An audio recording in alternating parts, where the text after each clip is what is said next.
अस्सलाम वालेकुम दोस्तों, welcome back to my channel. दोस्तों, आज का जो दौर आ गया है, आप और मैं सब जानते हैं बच्चों को कितनी केयर करनी चाहिए। दुनिया इतनी आगे निकल चुकी है कि आपकी आंखों के सामने बहुत कुछ हो जाता है और आपको पता ही नहीं चलता। लाहौर में बच्चों का आज़ादाना रहना अब दिन ब दिन मुश्किल होता जा रहा है। बच्चा खेलने गया, वापस नहीं आया, स्कूल गया, वापस नहीं आया। आज की मेरी ये वीडियो स्पेशल उन माओं के लिए है जो बच्चों को बड़ा समझकर लापरवाह हो जाती हैं और बाद में सर पकड़कर रोती हैं। दोस्तों, लाहौर पुलिस को एक दिन एक खत रिसीव हुआ। उस खत में लिखा था, मैंने 100 बच्चों को कत्ल कर दिया है। पुलिस ने खत के जरिए जवेद इकबाल को ट्रेस किया। जी हाँ, जवेद इकबाल वो शख्स था जिसने 100 बच्चों को कत्ल किया था।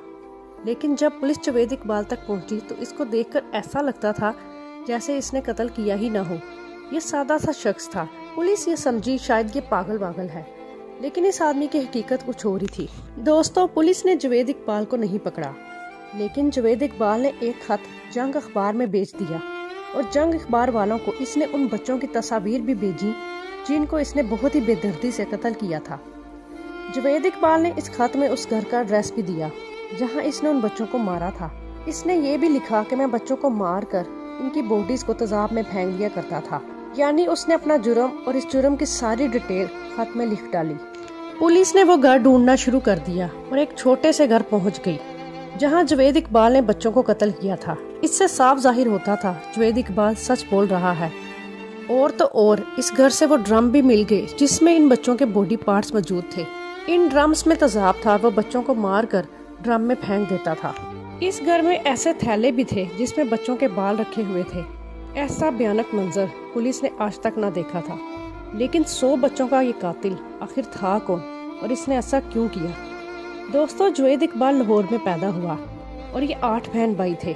ये खाती पीती फैमिली से ताल्लुक रखता था। इसके वालिद का स्टील के पाइप बनाने का कारोबार था। जवेद इकबाल बचपन से ही काफी मशकूक हरकतें करता था। अक्सर आधी रात को अपने भाइयों को उठाकर अजीब बातें किया करता था। इसके भाई समझते थे कि जवेद इकबाल को कोई जिन का साया है। वक्त के साथ साथ जवेद इकबाल का रवैया और भी अजीब होता गया। इसके मोहल्ले वाले भी इससे तंग आ गए। इसने एक दफा एक बच्चे पर तशद्दुद किया और गुस्से में इसके घर वालों ने इसे निकाल दिया। इसके वालिद ने जायदाद का बंटवारा कर दिया और जवेद इकबाल के हिस्से में अच्छे खासे पैसे आ गए। जवेद इकबाल ने अपना घर बना लिया और लाहौर के इलाके में अपना कारोबार स्टार्ट कर लिया। यहाँ एक अजीब बात थी, इसके साथ काम करने वाले सभी लोग बच्चे थे और वो बच्चे घर से भाग कर आए थे या तो वो सड़कों पर रह रहे थे। जवेद इकबाल इनका बहुत ख्याल रखता, इन्हें खाना पीना कपड़ा सब कुछ देता। जवेद इकबाल ने अपने घर के पास ही एक गेमिंग शॉप भी बना रखी थी। रात को बच्चे गेम्स खेलते, देखते ही देखते इस जगह गली मोहल्ले के दूसरे बच्चे भी आने लगे। जवेद इकबाल में खत में लिखा कि एक दफा इसने 2 बच्चों को जिनकी उम्र 15 से 16 साल थी अपनी मालिश के लिए बुलाया और इन्होंने जवेद इकबाल की अपनी ही गन इसके सर पर मार दी, जिससे वो कोमा में चला गया, जिसकी वजह से इसके घर और कारोबार तबाह हो गया। तब से ही इसने 100 बच्चों को मारने का मंसूबा बना लिया। बहरहाल इसने अपने साथ एक लड़का रखा जिसका नाम साजिद था। साजिद का काम था बच्चों को अगवा करके या बातों में लगा कर लेकर आना। वो बच्चे 6 से 16 साल की उम्र के होते थे। जवेद इकबाल इन्हें घर बुलाकर खाना पीना और कपड़े देता और इनका गला दबाकर इनको मारकर तेजाब से भरे ड्रम में फेंक देता। जवेद इकबाल खुद फरार हो चुका था और पकड़ा कैसे गया ये एक अलग स्टोरी है।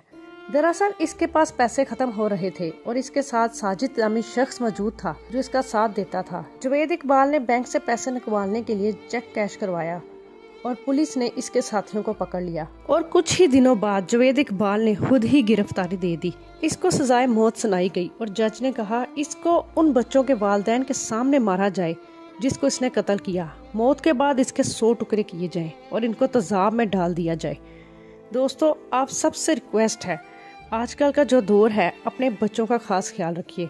नेक्स्ट वीडियो में फिर मिलेंगे, तब तक के लिए फी अमान अल्लाह। वीडियो पसंद आई हो तो चैनल को लाइक और सब्सक्राइब करें।